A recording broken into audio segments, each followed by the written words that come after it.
नमस्कार साथियों, चाणक्य क्लासेज के इस ऑनलाइन प्लेटफॉर्म पर आप सभी का हार्दिक स्वागत है।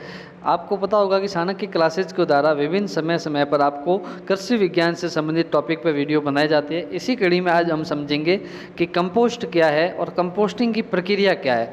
तो साथियों, सबसे पहले कंपोस्ट के बारे में हम समझते हैं। तो कंपोस्ट वह खाद है जो वायवीय या अवायवीय जीवाणुओं के द्वारा कार्बनिक पदार्थों को छोटे भागों में कन्वर्ट करके बनाई जाती है, उसे हम कहते हैं कंपोस्ट। और जो इस प्रक्रिया को कहते हैं उसे हम कहते हैं कंपोस्टिंग। जो बनाने की ये प्रक्रिया होती है जीवाणुओं के द्वारा, उसे हम कहते हैं कंपोस्टिंग। तो क्या परिभाषा के अंतर्गत लिखोगे आप सभी?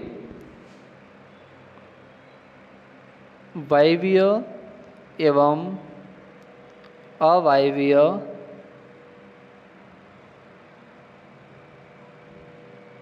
जीवाणुओं के द्वारा कार्बनिक पदार्थों को अपघटित करके बनाई गई खाद को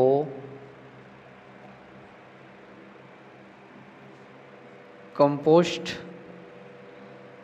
कहते हैं तथा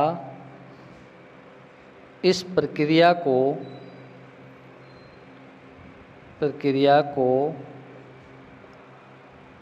कंपोस्टिंग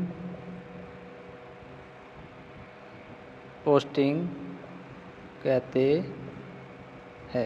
तो वायवीय या अवायवीय जीवाणुओं के द्वारा कार्बनिक पदार्थों को अपघटित करके बनाई गई खाद को हम क्या कहते हैं? कंपोस्ट कहते हैं। और जो ये प्रक्रिया होती है उसे हम क्या कहते हैं? कंपोस्टिंग की प्रक्रिया। तो सबसे पहले कंपोस्टिंग के प्रकार कितने होते हैं उनको हम समझेंगे। तो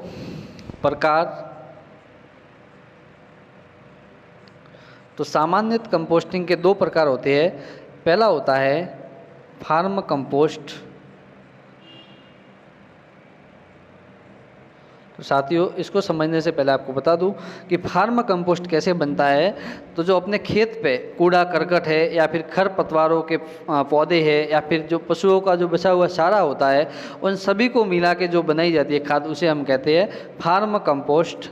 और इसमें जो नाइट्रोजन की मात्रा होती है वो 0.5% होती है। तो क्या लिखोगे? फसलों के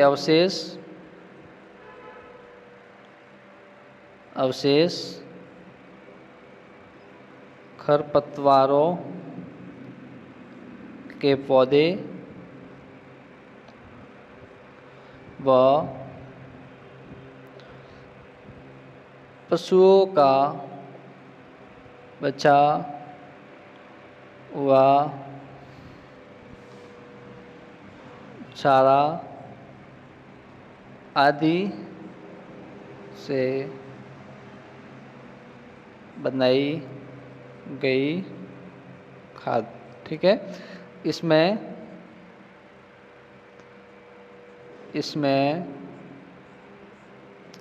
0.5% नाइट्रोजन मात्रा पाई जाती है।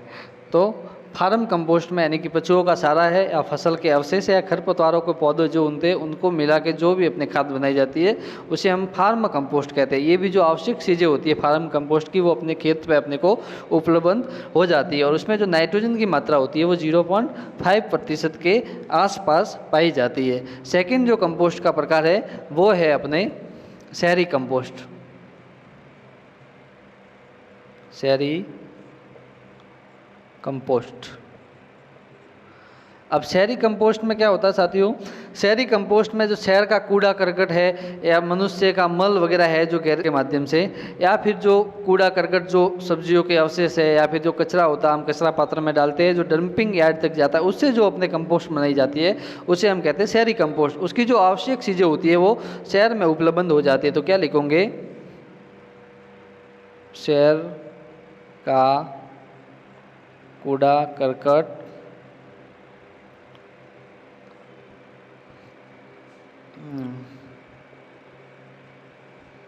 सब्जियों के अवशेष या फिर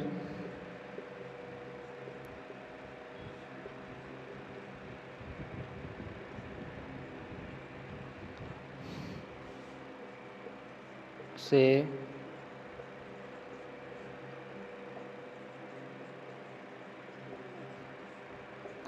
तो क्या समझे आप, शहर का जो कूड़ा करकट था या फिर जो हम सब्जियों को या फिर सब्जियां लाई उसके जो छिलके वगैरह बचे हम उसको कूड़ा पात्र में डाल देते, वो फिर एक डंपिंग यार्ड तक जाता है और वहाँ अलग करके जो खाद बनाई जाती है उसे हम क्या कहते हैं, शहरी कंपोस्ट।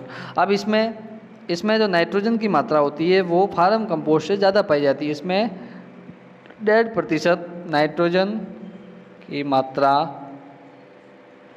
पाई जाती है।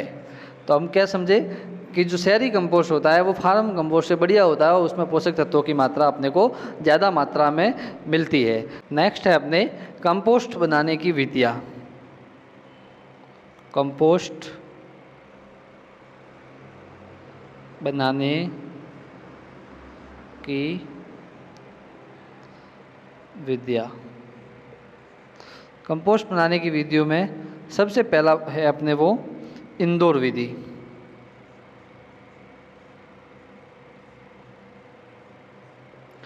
अब हम इसको समझेंगे इंदौर विधि क्या है, किसने दी और इसमें किस प्रकार से कंपोस्ट को बनाया जाता है।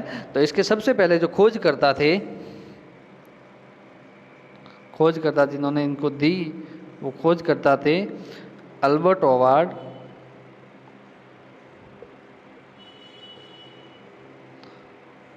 व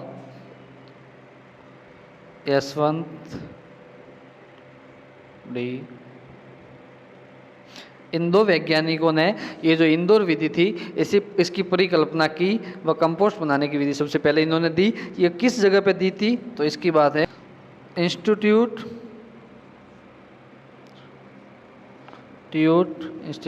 ऑफ प्लांट न्यूट्रिशन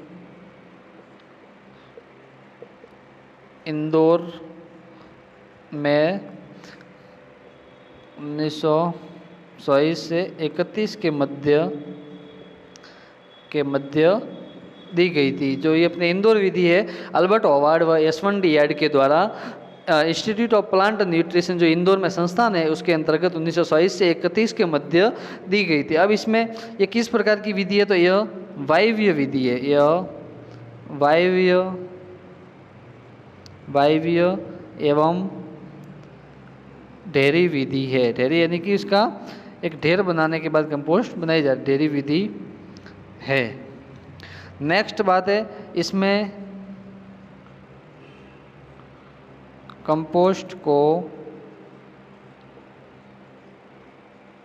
बार बार पलटना पड़ता है। अगर कंपोस्ट को बार बार पलटेंगे तो अपने को श्रमिक की आवश्यकता होगी, तो श्रमिक की आवश्यकता होगी मतलब ये खर्चीली विधि है। यह खर्चीली विधि है। ठीक है, तो इसको समझेंगे इंदौर विधि को। सबसे पहले इसको अल्बर्ट हॉवर्ड एवं यशवंत डी यार्ड के द्वारा दी गई। कहाँ पे दी गई, institute of plant nutrition Indore संस्थान है वहाँ पे दी गई और 1920 से 31 के मध्य इसका आविष्कार किया गया और ये वायवीय विधि है। दूसरी बात इसमें कंपोस्ट को बार बार पलटना पड़ता है, इससे ये महंगी विधि है यानी कि खर्चीली विधि है। ठीक है, नेक्स्ट जो विधि है उसको हम समझते हैं।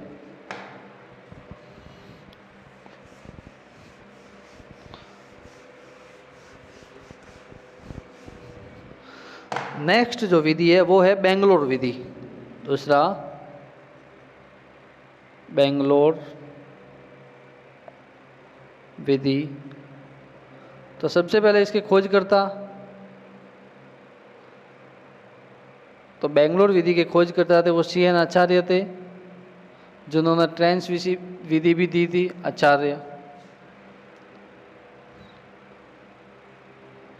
ठीक है, CN आचार्य। अब इसके बारे में हम समझते हैं। तो ये जो बेंगलोर विधि है वो CN आचार्य ने दी।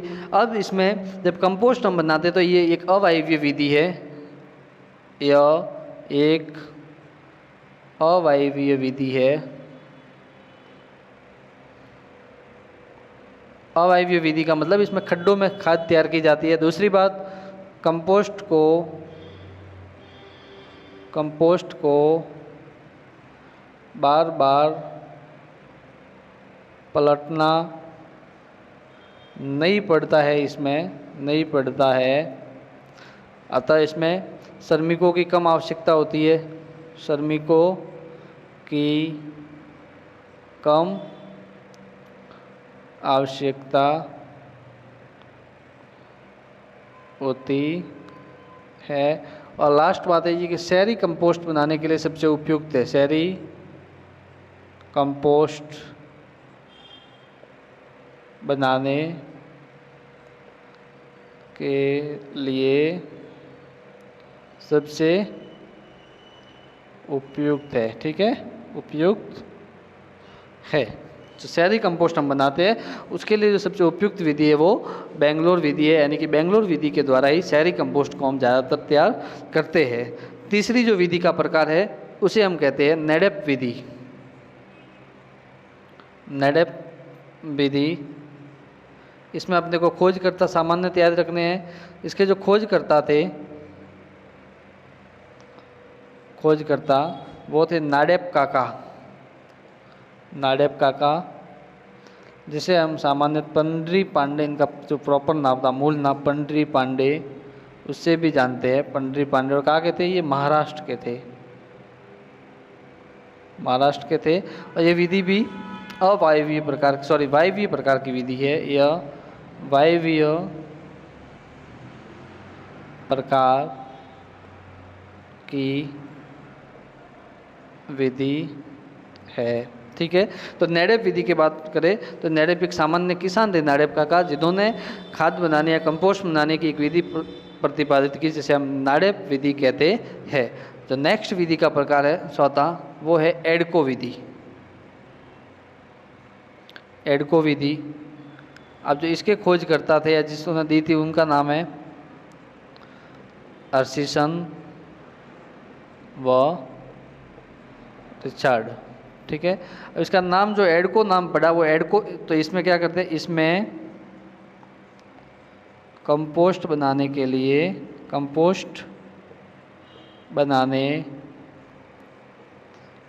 लिए एडको पाउडर का प्रयोग किया जाता है। एडको पाउडर का प्रयोग किया जाता है, इसीलिए इसका नाम क्या है? एडको विधि।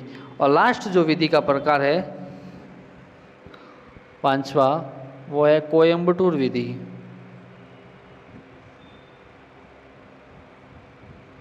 इसके अपने को खोजकर्ता ओनली याद रखना है। तो जो इसके खोजकर्ता थे तो उनका नाम था माणिक राम। ठीक है, तो अब प्रॉपर रूप से हम जो उसकी जो विधियां है कंपोस्ट बनाने की उनको समझेंगे। तो सबसे जो पहली विधि थी वो इंदौर विधि थी। किसने दी? अल्बर्ट होवार्ड व यशवंत यार्ड के द्वारा institute of plant nutrition Indore में 1927 से 31 के मध्य दी। ये वायवीय विधि थी जिसे हम डेयरी विधि भी कहते हैं, और इसमें खाद को बार बार पलटना पड़ता था, जिससे ये महंगी विधि थी। श्रमिक चाहिए, अपने को लेबर की सुविधा चाहिए, तो ये महंगी विधि थी। जो सेकंड विधि का प्रकार है वो है बेंगलोर विधि। अब ये इसकी खोज की वो CN आचार्य ने की थी। ये अवायवीय विधि है और शहरी कंपोस्ट के लिए सबसे बढ़िया मानी जाती है। इसमें खड्डे बनाने के बाद खाद को अंदर डाला जाता है और 2-3 महीने के लिए सड़ाने के लिए रख देते हैं। उससे जो तैयार होती है कंपोस्ट, उसे हम बेंगलोर विधि के द्वारा तैयार कंपोस्ट कहते हैं। इसमें खाद को एक बार ज़मीन के अंदर डालने के बाद बार बार पलटना नहीं पड़ता, इसलिए इसमें श्रमिकों की आवश्यकता बहुत न के बराबर पड़ती है, इसलिए इसमें कहते हैं ये बहुत ही खर्चीली नहीं है। ठीक है, नेक्स्ट जो विधि का प्रकार है वो नाडेप विधि है, जो महाराष्ट्र के एक सामान्य कृषक के द्वारा दी गई थी, जिसे हम नाडेप काका भी कहते हैं। और उनका जो मूल नाम था उनका नाम था पंडरी पांडे। ठीक है, और जो महाराष्ट्र के किसान थे। नेक्स्ट विधि है एडको विधि, जो दो वैज्ञानिकों ने दी अर्सेसन व रिचार्ड के द्वारा, और इसका एडको नाम इसमें प्रयोग किए जाने वाले एडको पाउडर के नाम पे पड़ा था। लास्ट विधि का प्रकार है वो है कोयम्बटूर विधि। कोयम्बटूर विधि सामान्यतः इसके कर्षक का नाम अपने को याद रखना है, फिर जो खोज करता था उसका नाम याद रखना, वो है माणिक राम। ठीक है, अब नोट करके कुछ और कंपोस्ट के बारे में समझते हैं। तो नोट करके देखो आप, नोट करके first azo compost. Azo compost, तो सामान्यतः एजो कंपोस्ट क्या होता है? एजो कंपोस्ट, तो एजो कंपोस्ट का मतलब है जिस कंपोस्ट के अंतर्गत एजेटोबैक्टर